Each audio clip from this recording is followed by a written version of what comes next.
Hai guys, thank you buka video ini. Di sini saya akan kongsikan penawar untuk batuk berkahak. Sekiranya kamu sedang batuk berkahak untuk tempoh yang lama, sudah mencuba macam-macam ubat tapi masih juga tidak ada kesan, bolehlah cuba petua ini. Berdasarkan pengalaman, penawar ini memang berkesan bagi saya. Mungkin berlainan sedikit dengan kamu, bolehlah cuba. Daripada batuk tu berpanjangan, tak salah kalau mencuba cara ini sebab bahannya adalah bahan semula jadi, iaitu madu dan lada hitam. Jadi kedua bahannya memang senang dicari, tapi warningnya kalau kamu alergik untuk minum madu atau makan lada hitam, jangan dicoba. Tetapi kamu boleh cuba cara yang lain, iaitu melalui steam hidu wap daripada steam tu. Bolehlah cari di Google dan YouTube cara untuk buat steam inhale ini. Jadi kalau ada anak-anak kecil, bolehlah cuba cara yang steam ni. Jadi langkah pertama tu kita ketuk-ketuklah lada hitam tu, kita ketuklah dengan apa-apa benda yang keras, contohnya seperti batu lesung.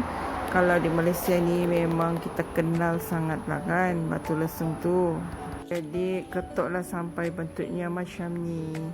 Campurkan dengan 2 sudu madu. Gaul sebati seperti dalam gambar. Bila sudah macam di gambar, boleh sudah diminum.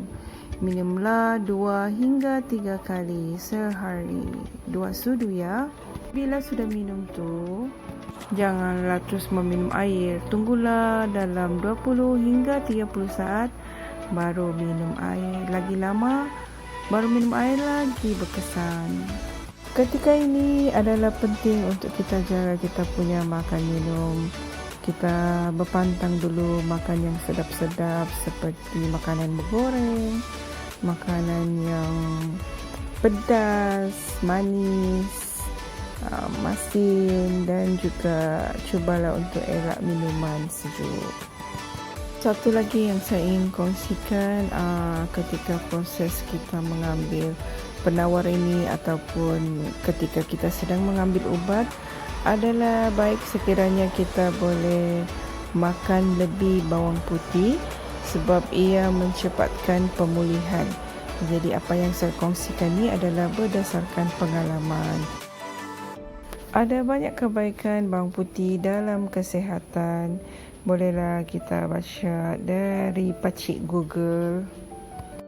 Di dalam deskripsi video ini ada link untuk lihat beberapa cara untuk kita makan bawang putih. Diharap panduan ini boleh membantu anda. Namun sekiranya dalam tempoh 2 minggu anda tidak mengalami apa-apa kesan positif daripada penawar ini, sebaiknya jumpalah doktor untuk rawatan yang sepatutnya. Sebab bila batuk ni berlarutan, ia boleh juga menjejaskan paru-paru kita. Jadi amat penting untuk kita berjumpa doktor sekiranya berpanjangan. Okey. Thank you. Tengok sampai habis. Kliklah subscribe sekiranya mau mengikuti video-video akan datang. Semestinya always the best for you.